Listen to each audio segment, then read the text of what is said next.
আমি আল্লাহ এবং আমার রসুল বিজয়ী। আমি আল্লাহ এবং আমার রসুলের দল যারাই করবে, আল্লাহ বলেন আমি লিখে দিয়েছি তারা বিজয়ী হবে। কে বলছেন? আরো জোরে। আরে ভাই আমি তো লাইন মতো যাব, মহিলাদের ওয়াজ ধরবো না কি করব? এত সমস্যা হলে ওয়াজ দেওয়া কি দরকার ছিল ভাই?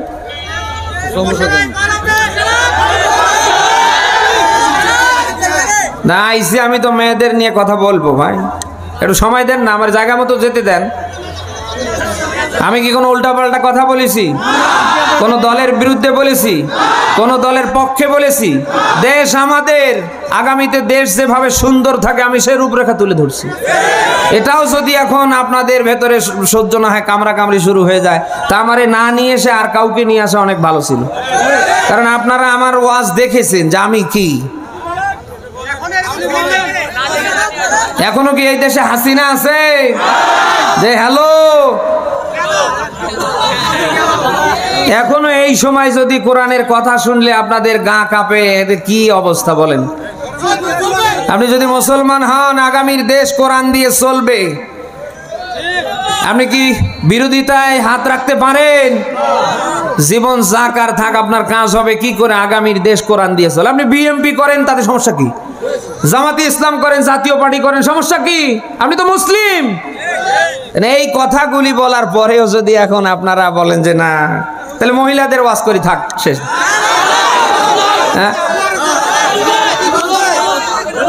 না আমারও তো আবার কমিটির কিছু প্রেসক্রিপশন মানা লাগে, নাহলে তো আবার বিদায়ের ব্যাপারে ভেজাল করে।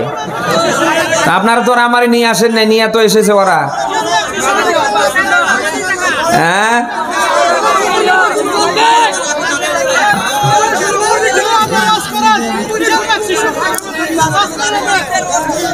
ঠিক আছে ইনশাআল্লাহ, বসেন, এই বসেন।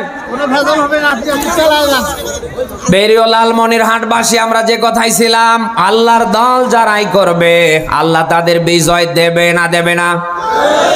আপনি সূরা ইব্রাহিমের 13, 14 দুইটা আয়াত দেখবেন। সূরা ইব্রাহিমের 13 নম্বর আয়াতের শেষ অংশে আপনি দেখবেন আল্লাহ তাআলা ১,৫০০ বছর পূর্বে ব্যাখ্যা দিয়েছেন, লানুহলিকান্নাজ-জালিমিন। আল্লাহ বলেন যারা স্বৈরাচারী, অত্যাচারী, যারা জালিম, আল্লাহ তাআলা এখানে তাকিদ দিয়েছেন, লামে তাকিদ নুনে সাকিলা। কথা কি শুনতেছেন? আল্লাহ বলেন যারা জালিম, যারা অত্যাচারী, যারা স্বৈরাচারী, যারা সীমা লঙ্ঘনকারী, আল্লাহ বলেন আমি তাদের ধ্বংস করবই। কে বলছেন? আমরা কি দেখতে পাইনি জালিমদেরকে আল্লাহ ধ্বংস করেছে? শুধু ধ্বংস করে শেষ করেনি, ওদের শিকড় সহ আল্লাহ উপরে ফেলে দিয়েছে। যাদের ঘর জনে ঘর থেকে বের হওয়া যেত না, বাংলার কোন জায়গায় কারোর চেহারা খুঁজে পাওয়া যাচ্ছে না।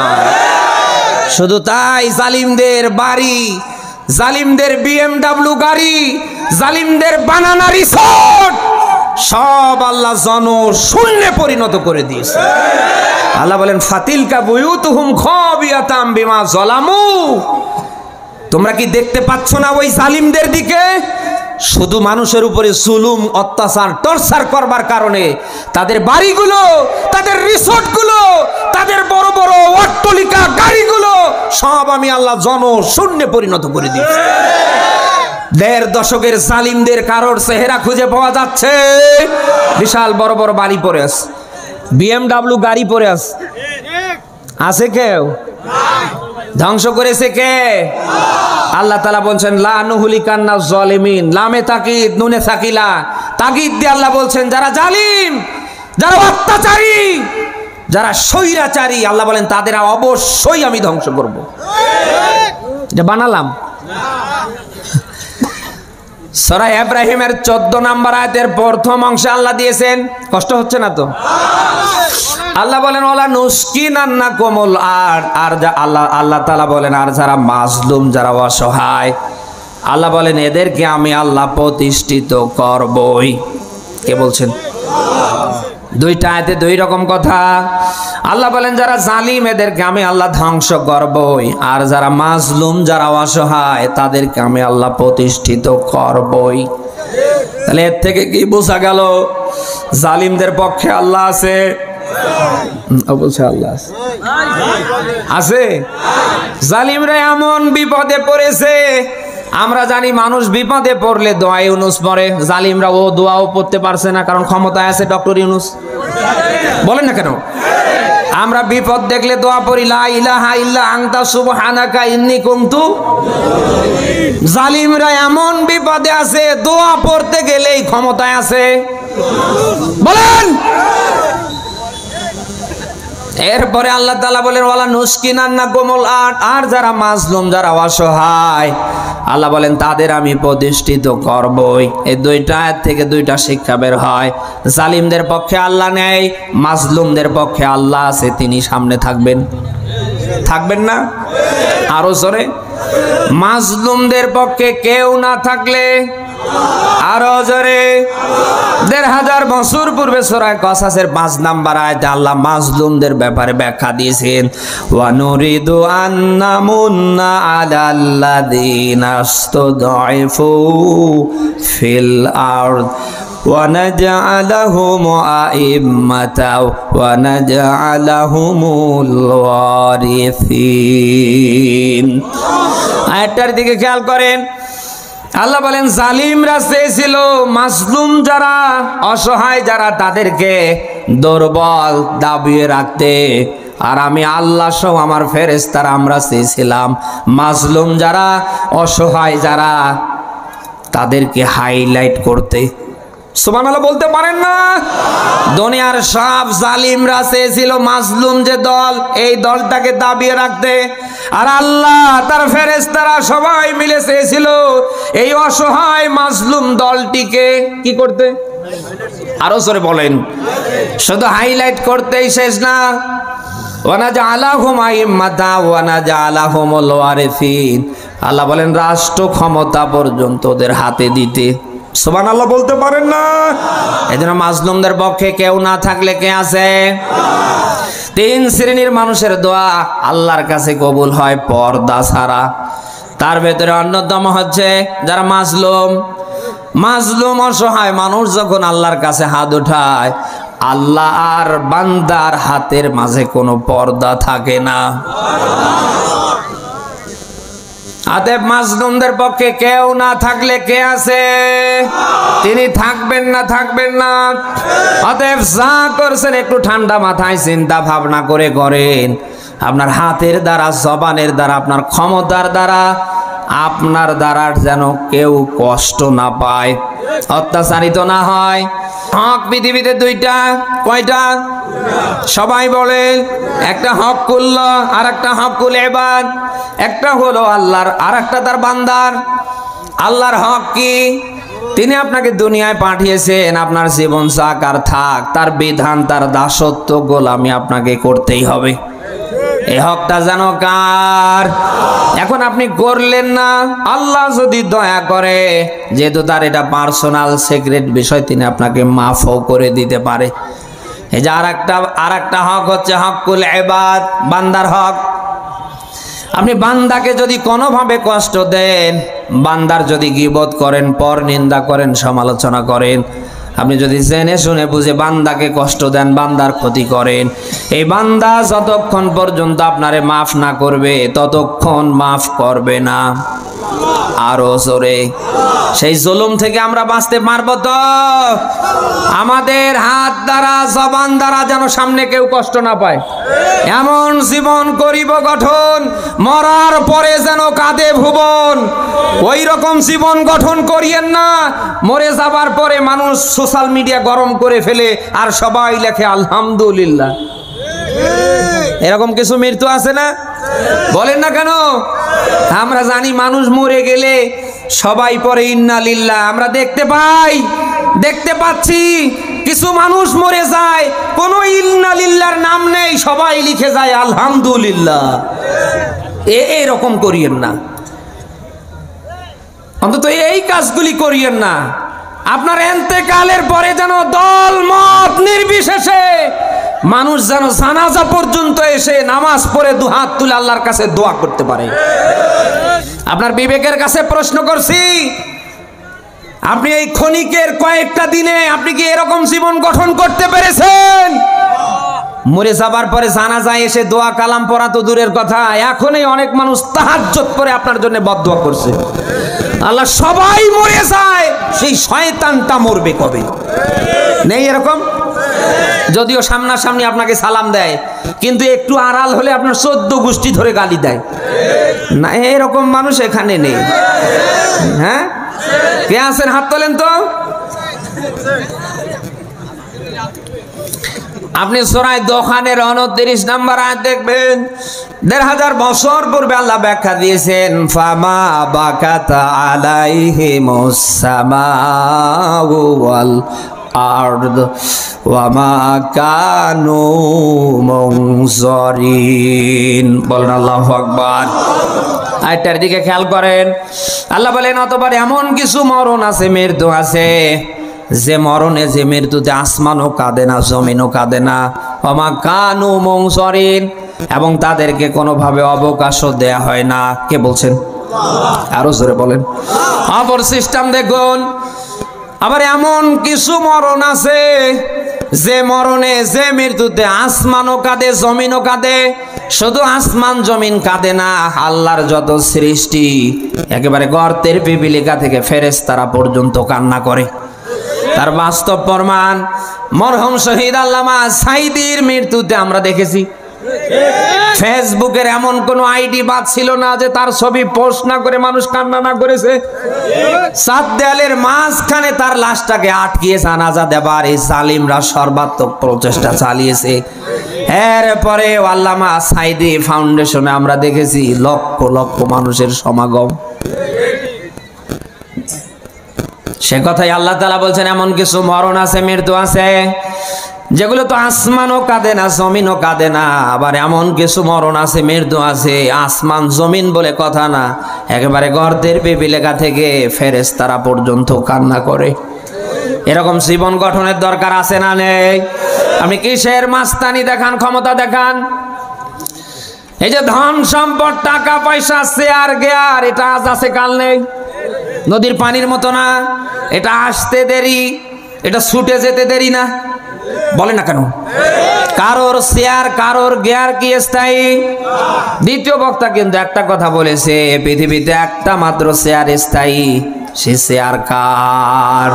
ওই আল্লাহর শেয়ার বাদ দিয়ে যত শেয়ার আপনি দেখছেন পৃথিবীতে কারোর শেয়ার কিন্তু স্থায়ী না। আল্লাহ বসাতে সময় লাগে, কিন্তু উঠাতে আল্লাহর সেকেন্ড লাগে না। তার বাস্তব চিত্র আমরা নিজেরা দেখলাম 24 সালের 5ই আগস্ট। জালিমরা কল্পনাই করতে পারে নাই যে তাদেরকে এভাবে চেয়ার ছেড়ে পালাতে হবে। আপনি কি কথা শুনতেছেন? অতএব যা করছেন একটু ঠান্ডা মাথায় চিন্তা ভাবনা করেন। চোখ দুইটা যদি বন্ধ হয়ে যায়, যাদের জন্য এত লাফাঝাপা করছেন, শেষ পর্যন্ত হয়তো একটা নজর শেষ আপনাকে ওই লোকটাই দেখতে আসবে না। আর যাকে খুশি করার জন্য, যাকে হাইলাইট করার জন্য আপনি মুসলিম হয়ে আর এক মুসলিমের মানে আপনি ক্ষতি করছেন, ভাই হিসাবে আর একজন ভাইয়ের আপনি ক্ষতি করছেন। আপনার বিবেকের কাছে প্রশ্ন করছি, এই চোখের লাইট আছে বিধায় আপনার কাছে হয়তো সবাই দৌড়াচ্ছে। চোখের লাইট দুইটা বন্ধ হয়ে গেলে কাউকে খুঁজে পাবেন না। আমার সাথে 2 জন সফর সঙ্গী এসেছে। এই মুহূর্তে যদি আমার চোখের লাইট বন্ধ হয়ে যায়, একদল আপনারা দৌড়াবেন ঠান্ডা পানি গরম করতে, আর একদল দৌড়াবেন আমার পরনের জামা কাপড় সব টান দিয়ে খুলে ফেলতে, আর একদল দৌড়াবেন খাটলি আনতে, আর একদল দৌড়াবেন কাফনের কাপড় আনতে, আর একদল দৌড়াবেন লাশবাহী গাড়ির ব্যবস্থা করতে। যে গাড়িতে আমি এসেছি শেষ পর্যন্ত কিন্তু এই গাড়িতেও আর আমার জায়গা হবে না। চোখের লাইট দুইটা আছে বিধায় আমার সফর সঙ্গীরা আছে, আমার ড্রাইভার আছে, দামি গাড়ি আছে। সারা দেশের মানুষ 10টা কথা শোনার জন্য এরকম পরিবেশ করে ফেলছে।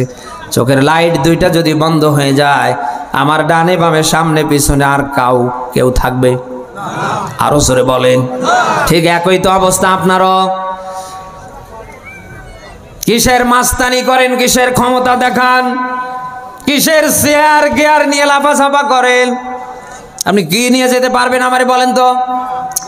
আপনি তো এসেছেন একা, যাবেন একা। আসার বেলায় যেমন খালি হাতে এসেছেন, যাবার বেলায়ও খালি হাতে যাবেন। আসার বেলায় যেমন কিছু আনতে পারেননি, যাবার বেলায়ও আপনি যাবেন কিচ্ছু নিয়ে যেতে পারবেন না। বলেন না কেন? আপনার দামি পোশাক পরে থাকবে, আপনার দামি ঘুমানো খাট পরে থাকবে, আপনার সব পরে থাকবে। আপনাকে যেতে হবে বাজারের কয়েক টাকা দামের সাদা কাপড় নিয়ে। অতএব যা করছেন একটু ঠান্ডা মাথায় চিন্তা ভাবনা করে করেন। আপনাকে কেন কি জন্য আল্লাহ দুনিয়ায় পাঠালেন, আপনার কাজ কি, আর আপনি করছেন কি? আপনার একটা বার বিবেকের কাছে প্রশ্ন করবেন। বিশেষ করে এখান থেকে বাড়িতে গিয়ে যখন বিছানায় পিঠ দেবেন, বালিশে মাথা দেবেন, নিজেই নিজের বিবেককে প্রশ্ন করবেন, ও বিবেক, আমার বয়স চলছে 70-60-এর ওপরে, আমার করার কথা কি আর আমি করছি কি? আমি কি আল্লাহর আদালতে দাঁড়িয়ে আমার জীবনের হিসাব দিয়ে আমি বাঁচতে পারবো? বিচ্ছুর দরকার নেই। মুহূর্তের ভেতরে আপনার এই বিবেক নামের আদালত ডাক দেয়া বলবে, যা করছো ভুল হচ্ছে, এখনো সময় আছে, ছেড়ে দিয়ে ফিরে আসো। বলেন না কেন? মানুষের সবচেয়ে বড় আদালত হচ্ছে তার বিবেক। নিজের বিবেককে প্রশ্ন করেন, আপনার করার কথা কি আর আপনি করছেন কি? এখানে কত মানুষ বসে আছে, নামাজ নেই, কালাম নেই, আল্লাহ নাই, রসুল নেই, আখেরাত বড়কাল কিচ্ছু নেই, আছে শুধু কাক ঠকিয়ে কে বড়লোক হওয়া যায় না, এখানে তো নেই। আমরা দেখতে পাচ্ছি এ যেন প্রতিযোগিতার বাজার চলছে। যার যত হয়, যার যত হচ্ছে, তার যেন তত আকাঙ্ক্ষারও বেড়েই চলছে। একটা কথা খেয়াল রাখবেন, বানি আদমের পেট কবরের মাটি ছাড়া পৃথিবীর কোন সম্পদ ভরাট করতে পারেনি, পারবে না। যার যত হবে ওর আরো আকাঙ্ক্ষা বেড়ে যাবে। এটা ভরবে তখন, কবরে যাবে যখন। আপনি কথা কি শুনতেছেন? কি করছেন বলেন? নামাজ নেই, কালাম নেই, আল্লাহ নাই, রসুল নেই, আখেরাত পরকাল কিচ্ছু নেই। এই আল্লাহর সামনে দাঁড়াতে হবে না। সাহাবায়ে কেরাম দুনিয়ায় জিন্দা থাকতে জান্নাতের সার্টিফিকেট পাবার পরেও রাতের বেলায় বিছানায় পিঠ দিয়ে বালিশে মাথা দিয়ে তারা থাকতে পারেনি। কেউ লাফ দিয়ে সারা রাত দাঁড়িয়ে নামাজে কাটিয়েছে, কেউ কোরআনে কারিমের তেলাওয়াত চিল্লায় চিল্লায় করে করে সারা রাত কেটে দিয়েছে। নবীজি একদিন শব্দ ভেসে বের হলেন। আপনাদের কষ্ট হচ্ছে? এই যে ভাই উঠছে কেন? ও ভাই, রাগ করলেন? শব্দ ভেসে বের হলেন, হযরত আবু বকরের বাড়ির দিকে নবীজি নক করলেন। দেখেন টিম টিম করে লাইট জ্বলছে। নবীজি এক পা দো পা করে এগিয়ে আসলেন, ফাঁকা জায়গা দিয়ে তাকিয়ে দেখে গভীর রাত, আবু বকর নামাজে দাঁড়িয়ে আছে। নবীজি ফিরে গেলেন, হযরত ওমরের বাড়ির দরজায় চলে গেলেন। ফাঁকা জায়গায় গিয়ে নবীজি দেখতে পেলেন লাইট জ্বলছে, আর হযরত ওমর এত জোরে জোরে কোরআন পড়ছে। নবীজি আস্তে করে ফিরে আসলেন। কথা কি আপনারা শুনতেছেন? পরের দিন দুজনেই বিশ্বনবী মুহাম্মদুর রাসূলুল্লাহর সামনে নবীজি ডাক দেয়া বলেন, আবু বকর, শব্দ বেশে রাতের বেলায় গেলাম, দেখি তোমরা ঘুমাও না কি করো। সর্বপ্রথম আমি তোমার বাড়িতে গেলাম, দেখলাম রাতের বেলা আরামের ঘুম হারাম করে তুমি দাঁড়িয়ে দাঁড়িয়ে নামাজ আদায় করছিলে। নবীজি এর পরে 2 নম্বরে ওমরকে ডাক দেয়া বললেন, ওমর, আমি দেখতে পেলাম রাতের বেলা ঘুমানো বন্ধ করে কোরআন খুলে খুলে এত জোরে চিল্লাই চিল্লাই কেন পড়ছিলে? চোখে কি ঘুম আসে না? হযরত আবু বকর ওমর কোনো কথা বলে না। হযরত আবু বকর ডাক দেয়া বলেন, হে রাসূল, রাতের বেলা যখন বিছানায় পিঠ বালিশে মাথা দিতে যায়, মনে পড়ে যায় আল্লাহর আদালতে দাঁড়ানোর কথা। ওই দিন যদি আমার আল্লাহ তাআলা ডাক দেয়া বলে, আবু বকর, কিচ্ছু চাই না, অন্তত একটা দিনের হিসাব দিয়ে এখান থেকে বের হয়ে যাও। হে রাসূল, আল্লাহর সামনে দাঁড়িয়ে আপনার জবানে শুনেছি কেউ হিসাব দিয়ে বাঁচতে পারবে না। হযরত ওমরকে নবীজি ডাক দিলেন, হে ওমর, তুমি তো আস্তে কোরআন পড়তে পারতে, জোরে জোরে পড়ছো কেন? হযরত ওমর একই কথা বললেন, হে নবীজি, আমি আপনার কাছে শুনেছি কোরআনের তেলাওয়াত যত দূরে যাবে পৌঁছবে অন্তত শয়তান ওর আশেপাশে থাকবে না। এ নবী, আমি দুইটা কারণে কোরআন চিল্লায় চিল্লায় পড়ছিলাম। এক নাম্বারে যেন শয়তান আশেপাশে থাকতে না পারে, আর দুই নাম্বার আমার হাল আমার অধীনে যারা তারাও যেন অন্তত রাতের বেলা জেগে জেগে ইবাদত করতে পারে। হযরত আবু বকর ওমর কি সাধারণ মানুষ? যারা দুনিয়ায় জিন্দা থাকতে জান্নাতের সার্টিফিকেট পেয়েছে, হযরত আবু বকরের জন্য 8টা জান্নাতের দ্বার খুলে যাবে। সবাই মিলে ডাকবে, আবু বকর আমার ভিতরে আসো। সেই মানুষটা রাতের বেলা ঘুমাতে পারছে না। নবীজির জামাতা হযরত ওসমান জান্নাতি মানুষের পরেও কবর দেখলে থমকে দাঁড়াতেন, শিশু বাচ্চার মতো টুকরে টুকরে কাঁপতেন, চোখের পানিগুলি দিয়ে দাড়ি ভিজে ফেলতেন, জামা ভিজে ফেলতেন।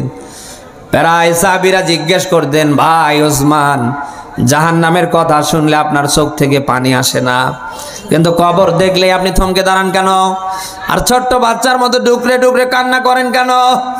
হযরত ওসমান যেন এই কথাই বলছিলেন, রাসূলের সাহাবীরা, আমার সঙ্গী সাথীরা, আমি বিশ্ব নবীর কাছ থেকে শুনেছি যার কবর ভালো হবে গোটা হাসরের জিন্দেগিটা তার জন্য আল্লাহ ভালো করে দেবে। আরে ভাই, দুনিয়ায় জিন্দা থাকতে যারা তালিকাভুক্ত জান্নাতি মানুষ, এরপরেও তারা আল্লাহর ভয়ে ভীত হয়ে সার্বক্ষণিক তারা ভালো কাজ করবার চেষ্টা করেছে। আপনার কি হলো বলেন? এখানে কত মানুষ আমার সামনে বসে আছে, যদি হাত তুলতে পারি কালাই সারে নামাজ পড়েছেন, অনেকে গোল্ডেন নিয়ে ফেল করবে, বলেন না কেন? এরকম মানুষ নেই? অনেকে আছে জুমা পর্যন্ত পড়ে না, নামাজের কথা বললে আরো ধমক দেয়, রাগ দেখায়, হুজুর নামাজ না পড়লে কি হবে, ইমান পাকা নেই? নামাজ না থাকলে আপনার ইমান থাকে? আপনি যেই হন না কেন, আপনার নামাজ যদি ঠিক হয় সব আল্লাহ ঠিক করে দেবে, আর নামাজ যদি আপনার ঠিক না হয় আপনার জীবনের কোনো কিছু আল্লাহ নেবে না। আপনি যত বড় বুজুর্গ হন, যত বড় পীর হন, যত বড় ইসলামী আন্দোলনের লিডার হন, নামাজ ঠিক, সব ঠিক। এই জন্য বাংলাদেশ জামাতি ইসলামীতে দেখবেন, আপনারা যারা জামাতি ইসলামী করেন তারা বোঝেন, এই জামাতি ইসলামীতে আপনারা দেখবেন তাদের একটা রিপোর্ট বই আছে না নেই? বাংলাদেশ ইসলামী ছাত্র শিবির যারা করে তাদের একটা রিপোর্ট বই আছে না নেই? এই রিপোর্ট বইতে কিন্তু 30 দিনের নামাজের হিসাব নেওয়া হয়। আপনি যেই হন না কেন, ও আমিরে জামাত ডাক্তার শফিকুর রহমানেরও যদি নামাজ যদি মিস্টেক হয়, জামাতের সাথে নামাজ না হয়, তার পদ আর থাকবে না। বলে না কেন? জামাতি ইসলামী এই জিনিসটাকে খুব গুরুত্ব দেয়। এই জন্য নামাজ যদি আপনার ঠিক থাকে আপনার সব ঠিক রাখবে কে? আর নামাজ যদি ঠিক না থাকে আপনার সব ব্যাঠিক। সেই নামাজ আজ আমাদের নেই। কি হিসাব দেবেন আপনি বলেন? কিয়ামতে আল্লাহ তার বিচারিক কার্যক্রমেই শুরু করবেন নামাজ দিয়ে। কি দিয়ে? আরো জোরে বলেন। সেদিন আল্লাহ নিজে আহ্বান করবেন, দাও না ইলা সুজুদ, সেজদার দিকে আসো। দুনিয়ায় আজ সেজদা করতে ভালো লাগে না, ওই দিন যখন আল্লাহ সেজদার জন্য আহ্বান করবে আপনি কেমনে সেজদা দেবেন আমারে বলেন? আল্লাহর আহ্বান হবে, সেজদার দিকে আসো। দুনিয়ায় যারা সেজদা করছেন তারা ওই দিন সেজদায় পড়ে যাবে।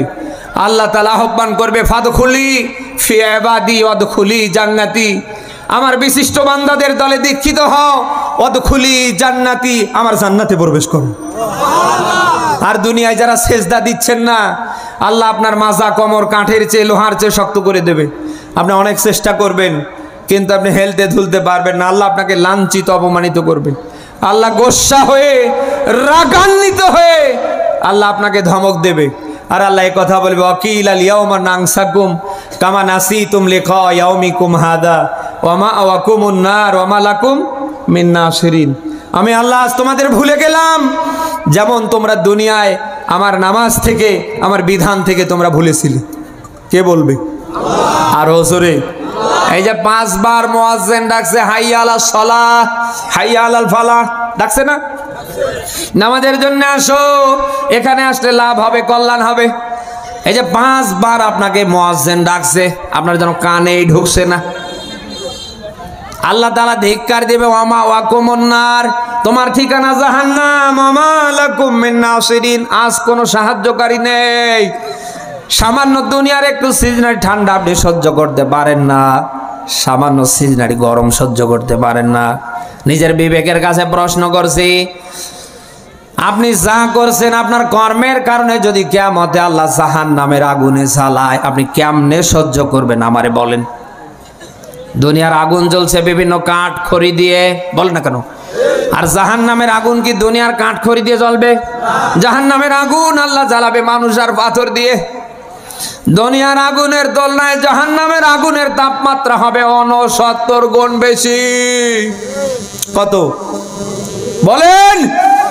সামান্য দুনিয়ার আগুন এই জায়গায় জ্বালিয়ে দিলে কাউরে খুঁজে পাওয়া যাবে না, আর জাহান্নামের আগুন দুনিয়ার আগুনের তুলনায় হবে 69 গুণ বেশি তাপমাত্রার। সেটা আল্লাহ জ্বালাবে মানুষ আর পাথর দিয়ে। কি করছেন একটা বার ঠান্ডা মাথায় চিন্তা ভাবনা করে করেন, আপনাকে কেন আল্লাহ দুনিয়ায় পাঠিয়েছেন, আর কি করার কথা, আর আপনি কি করছেন? বড় বড় ফ্ল্যাট করবেন, জমি জায়গা নিজের নামে বেনামে করবেন, আপনি ব্যাংকে কোটি কোটি টাকা জমিয়ে রাখবেন, ওজন্য কিন্তু আল্লাহ দুনিয়ায় আপনাকে পাঠায়নি। আমি আবারও বলছি, আল্লাহ আপনাকে পাঠিয়েছে তার বিধান মানবেন, মানাবেন। ওই জন্যে এটা মানবেন কখন? মরে গেলে। একটু ছাত্রের মতো জবাব দেন না, কষ্ট হচ্ছে আপনাদের। এটা মানবেন কখন, করবেন কখন? মরে গেলে। কখন? এক্ষণেই। কারণ সব কিছুর গ্যারান্টি ওয়ারেন্টি থাকলেও মরণের কোনো ওয়ারেন্টি গ্যারান্টি আছে? কত মানুষকে দেখতে পাই রাতের বেলায় ঘুমিয়ে যায়, ভালো মানুষ, সকালবেলা আমাদের কানে আওয়াজ আসে অমুক আর নেই, ইন্না লিল্লাহি ওয়া ইন্না। আরে ভাই, আজকের রাতটা তো আপনার এরকম শেষ রাত হতে পারে না, পারে না? সব কিছুর ওয়ারেন্টি গ্যারান্টি থাকলেও মরণের ওয়ারেন্টি গ্যারান্টি এই আছি আমরা, এই নেই। আজরাইল যদি একবার কারোর কাছে আসে আর ফিরে যাবে না, সে যেই হয় না কেন, যত বড় হুজুর হন, আজরাইল যদি একবার আসে আর ফিরবে না। তার বাস্তব প্রমাণ বাদশাহ সাদ্দাত 23টা রাষ্ট্রের স্বর্ণ মুদ্রা দিয়ে বালাখানা বানালেন। আপনাকে শুনতেছেন? উদ্বোধনের দিনে আল্লাহ তাআলা আজরাইলকে পাঠিয়ে দিলেন, ঠিক দরজা বরাবর সাদা পোশাক পরে দাঁড়িয়েছে। বাদশাহ তার লোকজন নিয়ে ফিতা কেটে তার রেস্ট হাউসে ঢুকবেন, এসেই দেখে সাদা পোশাক পরা একটা লোক দাঁড়িয়ে আছে। বাদশাহ ডাক দেয়া বলছেন, কে গো তুমি, কোথায় তোমার বাড়ি? সাদা পোশাকধারী লোকটা ডাক দেয়া বলছেন, দুনিয়ায় আমার কোনো বাড়ি নাই, আমি দুনিয়ার কোনো মানুষ না, আল্লাহর পাঠানো ফেরেশতা মালাকুল মউত আজরাইল, আমি এসেছি তোমার জান কবজা করতে। বাদশাহ হাত দুইটা জোর করে বের করে বললেন, অন্তত আজ আমার একটু ফিতা কেটে ভিতরে ঢুকতে দেন, আমি খালি ঢুকবো আর বের হব। 23টা রাষ্ট্রের চন্দ্র মুদ্রা দিয়ে এই রেস্ট হাউস আমি তৈরি করেছি, রিল্যাক্স করব বলে, আনন্দ করব বলে, শুধু আমার ফিতা কেটে ঢুকতে দেন। আজরাইল ঢুকতে দিয়েছে নাকি? লা ইয়াস্তাখিরুনা সাআতাও ওয়ালা ইয়াস্তাকদিমুন। আজরাইল যখন কারোর সামনে আসবে তাকে সামনেও যেতে দেবে না, পিছাতেও দেবে। শুধু আজরাইল হাত নিতে দেরি, বাদশাহ সাদ্দাত পরে মরতে দেরি নেই। আর একটা ঘটনা শিক্ষার জন্য বলছি, ফেরাউন নাম কি? আল্লাহ যখন তাকে পানিতে চুবিয়ে চুবিয়ে মারছিলেন, নিজেকে বাঁচানোর জন্য 3টা ঘোষণা দিয়েছিলেন। প্রথম নাম্বার ঘোষণা ছিল, কলা মাংতু আন্নাহু লা ইলাহা ইল্লাল্লাযী আমানাত বিহি বানু ইসরাঈল ওয়া আনা মিনাল মুসলিমিন। সারা ইউনূসের 90 নম্বর আয়াতে পাবেন, আল্লাহ যখন ফেরাউনকে চুবিয়ে চুবিয়ে মারছিলেন, ফেরাউন কিন্তু 3টা ঘোষণা দিয়েছিলেন, আল্লাহ আমি তোমার উপর ঈমান আনলাম। এর পরেও সুবানি বন্ধ হয় না। 2 নাম্বার ঘোষণা দিলেন, আল্লাহ যেরকম ঈমান এনেছিল বানি ইসরাইলরা, এর পরেও সুবানি বন্ধ হয়েছে। বলেন বলেন। 3 নাম্বার ঘোষণা দিলেন, ওয়ানা মিনাল মুসলিমিন, আমি সাক্ষ্য দিচ্ছি ওদের মতো আমি মুসলিম। এর পরও আল্লাহ ছেড়ে দিয়েছে। বলেন, এর থেকে প্রমাণিত হয় মরণ যখন কারোর সামনে আসবে তাকে সামনেও যেতে দেবে না, পিছাতেও যেতে দেবে না। জানি না এই মরণ কখন কার সামনে চলে আসবে, এটাকে সামনে রেখে আমাদের ব্যাক করার দরকার আছে না নেই? সে কথাই আল্লাহ তাআলা বলছেন, ওয়ানিবু ইলা রাব্বিকুম ওয়াসলিমু লাহ। আল্লাহ বলেন, ও বান্দা তোমরা আমার দিকে ফিরে আসো, ওয়াসলিমু লাহ, তোমরা আমার কাছে সারেন্ডার করো। কে বলছেন? সবাই আওয়াজ করে বলেন তো, কে বলছেন? আল্লাহ চায় আপনি যেন তার দিকে ফিরে আসেন, 1 নাম্বার। 2 নাম্বার, আল্লাহ চায় যা করেছেন অসুবিধা নেই, আপনি যেন অন্তত ভুল স্বীকার করেন। কে বলছেন? আরো জোরে। আপনার আমার অপরাধ যদি পাহাড় পর্বতের সমান হয়, আল্লাহর ক্ষমা কি তার নিচে না উপরে? জীবনে যা করেছেন অসুবিধা নেই। ও আওয়ামী লীগের ভাইরা, বিএনপির ভাইরা, জাতীয় পার্টির ভাইরা, জামাতের ভাইরা, সবার দৃষ্টি আকর্ষণ করছি, যা করেছেন অসুবিধা নেই। আপনার অপরাধ যদি পাহাড় পর্বতের সমান হয়, আল্লাহর ক্ষমা কিন্তু নিচে না, তার আরো জোরে। আপনি অপরাধ করতে ভালোবাসেন, আপনাকে ক্ষমা করতে আল্লাহ ভালোবাসে। আপনার কাজ হচ্ছে অপরাধ করা, আর আল্লাহর কাজ হচ্ছে ক্ষমা করা।